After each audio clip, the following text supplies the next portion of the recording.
So, and then also the Secretary of State under Benedict XVI, Cardinal Tarcisio Bertone, also another false friend of Fatima. And what's interesting, yes, another thumbs down. Both of those men, among others, were indicted by name by Archbishop Vigano in his initial testimony. All So connected. it's all connected. As Francis likes to say in the Amazon Synod, everything is connected. Yeah, but that poster has a woman feeding a 4-footed animal. Our picture has what everyone sees on the screen, which is Our Lady of Fatima, who feeds us with pure doctrine. Yes. Humans. Yes. She feeds humans with pure doctrine. Yeah. So while we're on this subject of the third secret and the fact that there has to be some kind of explanation as to what it means, I wanted to read very briefly. It's a very short quote, just a couple sentences, but this is crucial, and I know you quote him in Infiltration. People have to be aware of this testimony because this is firsthand information. So a German Jesuit priest, Father Joseph Schweigel, was sent by Pope Pius XII to interrogate Sister Lucia about the contents of the third secret specifically. So that was his particular focus. It wasn't just about Fatima in general. He was sent by the Pope in 1952 to get the firsthand information, all the details on the third secret.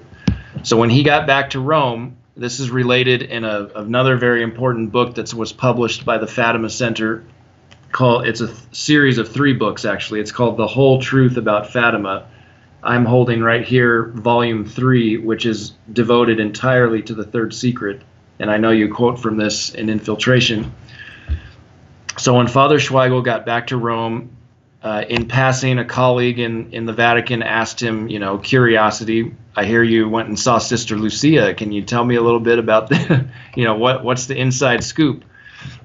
So he said in response, and this is quoted by Frère Michel de la Santa Trinité in his book, quote, I cannot say anything of what I learned at Fatima concerning the third secret, but I can say that it has 2 parts. So we know from Father Schweigel, who interrogated Sister Lucia, the third secret itself is composed of 2 distinct parts. 2. He goes on to say, is a vision. Just yes. if you ask yourself, well, what will those 2 parts be? Well, in the first secret, there was a vision and words of Our Lady. In the second secret, vision and words of Our Lady. Correct. I bet in the third secret there'll be visions and words of Our Lady, and yet we're led to believe for the last 19 years that there were no words of Our Lady. It's ludicrous. Exactly. So Father Schweigel continues. He even makes it more more explicit. 1 part concerns the Pope. So obviously that is the vision of the bishop dressed in white. So as you said earlier, I don't think anyone in the Fatima Center crowd or any of these other people we've named, no one is disputing the authenticity of that vision of the bishop dressed in white. Some people do. We don't. Some people, right? I don't.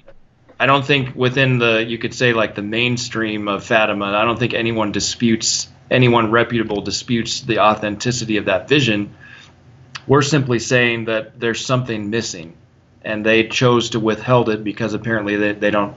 It's not good for the powers that be in some manner. So Father Schweigel goes on. The other part, logically, although I must say nothing, would have to be the continuation of the words, in Portugal, the dogma of the faith will always be preserved. And that sentence, that phrase rather, because it's not a complete sentence, because there's an ellipsis after it in Sister Lucia's 4th memoir, as you note in Infiltration, and Chris Ferrara and others, Father Gruner emphasized this. So Sister Lucia, in her 4th memoir, she gave a second full account of the apparitions, and she included that sentence, which she hadn't included, I believe, in either her 2nd or her 3rd memoir, the first time that she wrote out all the messages from Our Lady. So it's like she was giving a very subtle disclosure of the beginning of the words of Our Lady for the 3rd part of the secret. And most Fatima scholars, including probably the most important one, would be a Father Joaquim Alonso, who was the he was a Claretian priest and the official Fatima archivist for over 16 years. He had unparalleled access to Sister Lucia. He died in 1981. So he and many others who are in the majority of Fatima scholars believe that that is the beginning of Our Lady's words that constitute the soundtrack, as Chris calls it, to the vision, third secret vision.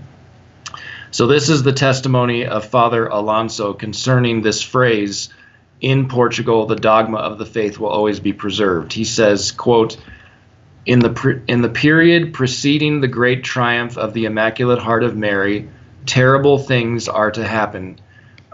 These form the content of the third part of the secret. What are they? And he answers the question. If in Portugal the dogma of the faith will always be preserved, it can be clearly deduced from this that in other parts of the church these dogmas are going to become obscure or even lost altogether. Thus, it is quite possible in this intermediate period which is in question, that is, after 1960 and before the triumph of the Immaculate Heart of Mary, translation, right now. He goes on, the text makes concrete references to the crisis of the faith of the church and to the negligence of the pastors themselves. So that is one of the, if not the top scholar on Fatima, giving us his commentary on the third secret and what it most, he didn't actually see the hidden text himself, but after all the research he conducted, after going through the Fatima, he was the official archivist, having hours of private conversations with Sister Lucia.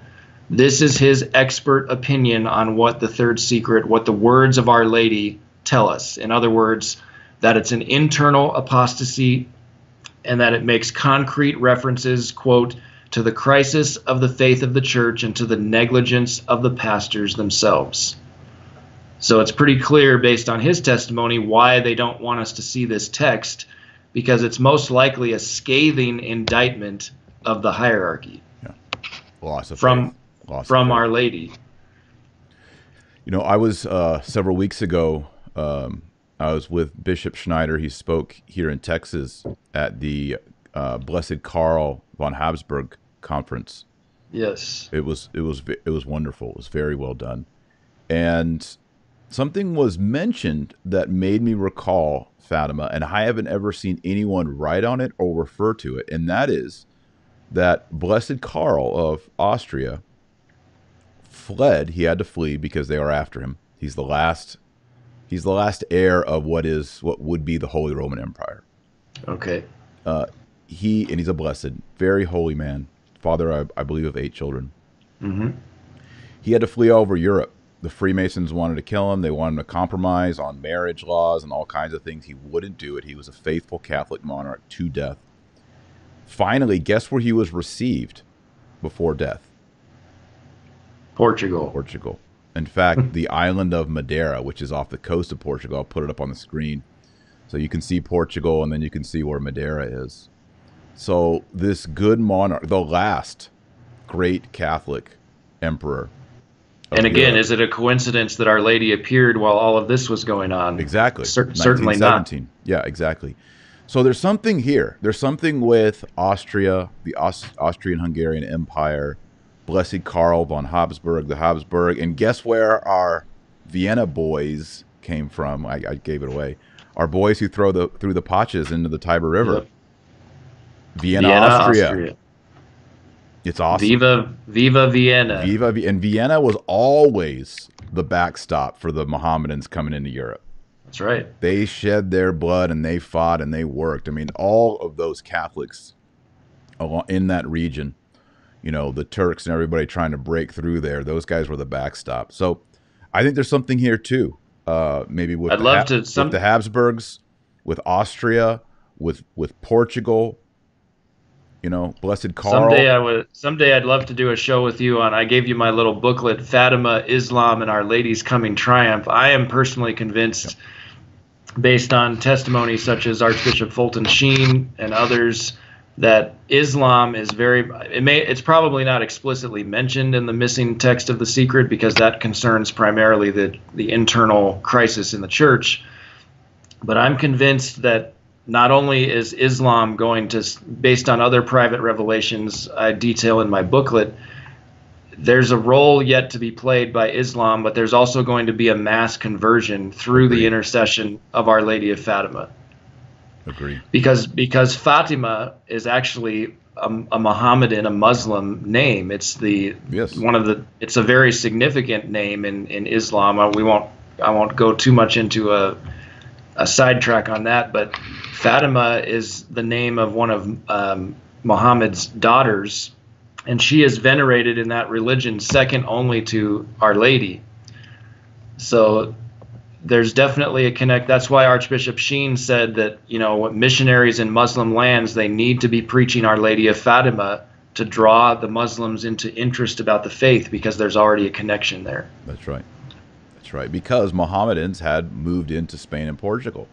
Yes. Beginning in the year 711. So all of these things are connected. Like you said, Ecclesiastes says, there's nothing new under the sun. These stories are still alive. And I think it's important, as we close up, I'm going to put a picture of Blessed Karl von Habsburg on the screen. As we close up here, we need to realize many people are scandalized, Matt. How could this happen to the church? How could the Pope do this? How could Pachamama idols be inside the Vatican, in the Catholic Church? How could the Catholic Church be rewinding itself with regard to adultery and remarriage? How could the church change the theology on the death penalty, which is in Scripture and in tradition and papal documents? How could this happen? Our mama warned us. They got the Pachamamas. We got the Immaculate Mamas. Uh-oh, I lost Matt. Let's see if I can pull him back in. Might have lost him, so we'll wrap up here. You still there, Matt? No, he's gone. They got the Pachamamas. We got the Immaculate Mama. She came down in 1917 and warned us. She gave us the vision. I think she also gave us the third secret and asked for it to be opened up in 1960. So when it was opened up early and not revealed to us, that in itself was a sign to us, to the Catholics, that there was going to be a time of disobedience. There was going to be a time of modernism, heresy, apostasy, and then idolatry. So Fatima is the key. We need Fatima. We have to understand Fatima. I'm going to see if I can pull Matt back in as we wrap up here. There he is. Whoa, weird. Sorry about that. There, you're back. There, maybe you're back. Maybe Big Brother's listening. Right. After us. I was just saying, Matt, many people are scandalized. They see the Pachamamas. We have to take our eyes off of that and look at the Immaculate Mama, Our Lady, Fatima. Yes. She warned us of this. She's a good mom. She saw the car. She saw us in the street, and she saw the semi-truck barreling towards us. And so she ran out and she saved us. And she told us, look to Jesus. And she warned us, and she gave us all of these signs. And here everything broke. That was in 1917. Everything started to break out in 2018. And it continues to break out, and it will continue to break out. When everything was happening with McCarrick and Vigano, I said, wait till 2019. It's going to get even bigger.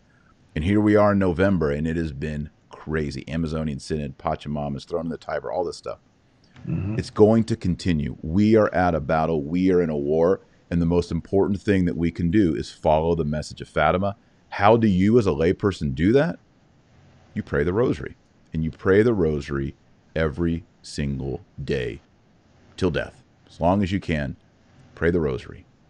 That's our weapon. It's thinking and meditating upon the mystery of the life of Christ, praying the Our Father, and praying the Hail Mary, and asking her to help us to know Jesus, who is the way, the truth, and the life. He is salvation. There is no other name in heaven or earth by which you can be saved. Only the precious name of Jesus, because he's the one who's fully God, fully man, a perfect mediator, and he shed the blood to pay our debts, to ransom us back to the Father.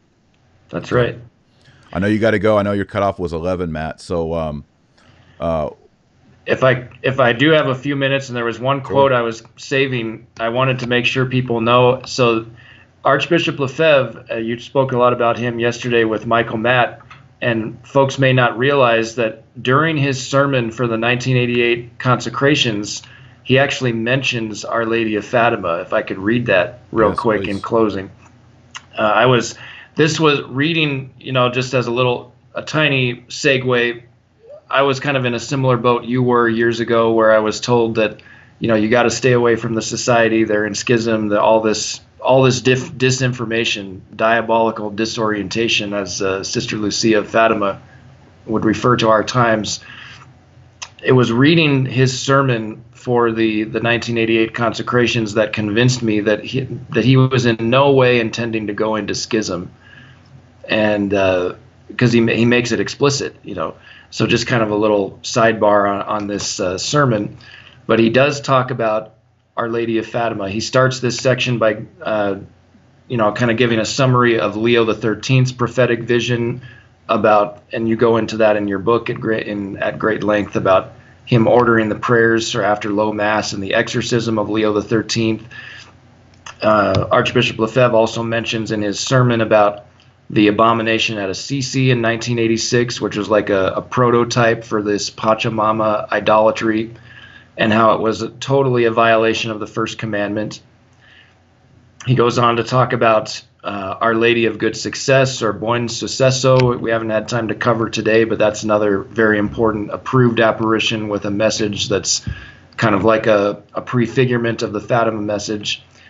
And then, he ends this section talking about Our Lady of La Salette, and where she says, I'm quoting him now, that Rome will lose the faith. There will be an eclipse at Rome, an eclipse. See what Our Lady means by this. And then finally he says, quote, and finally, closer to us, the secret of Fatima. Without a doubt, this is Archbishop Lefebvre, the third secret of Fatima must have made an allusion to this darkness which has invaded Rome, this darkness which has invaded the world since the Council. There's a reason why Our Lady wanted it revealed in 1960, because that's when the Central Preparatory Commission was preparing the Second Vatican Council. So if it makes concrete references, as some people have claimed, like a Father Dollinger, I know you bring up in Infiltration, he claims that he's heard straight from Benedict XVI that there's a reference to a bad council and a bad mass. So, of course, Our Lady would want it revealed shortly before, when that preparation is going on. So Lefebvre continues, and surely it is because of this, without a doubt, that John the 23rd judged it better not to publish the secret. It would have been necessary to take measures, such steps as he possibly felt himself incapable of doing, for example, completely changing the orientations which he was beginning to take in view of the council and for the council. So he would have had to make an about face and say, okay, I can't follow through with what I'm planning because very bad things will come about. So I just wanted to make people aware that Archbishop Lefebvre was definitely aware of Fatima and very much on our side of things. Like, the third secret has to be about the internal crisis within the church. Yeah. Yep. So I just want to, in closing, I just definitely want to second what you said about praying the rosary. Padre Pio, probably one of the greatest saints in church history, certainly in the 20th century, bore the stigmata for 50 years. He said that the rosary is the weapon for these times. That's right. And just in case Padre Pio isn't authority enough for you, Our Lady at Fatima said, this is what you need to do. Right. Every day, every night, as a family.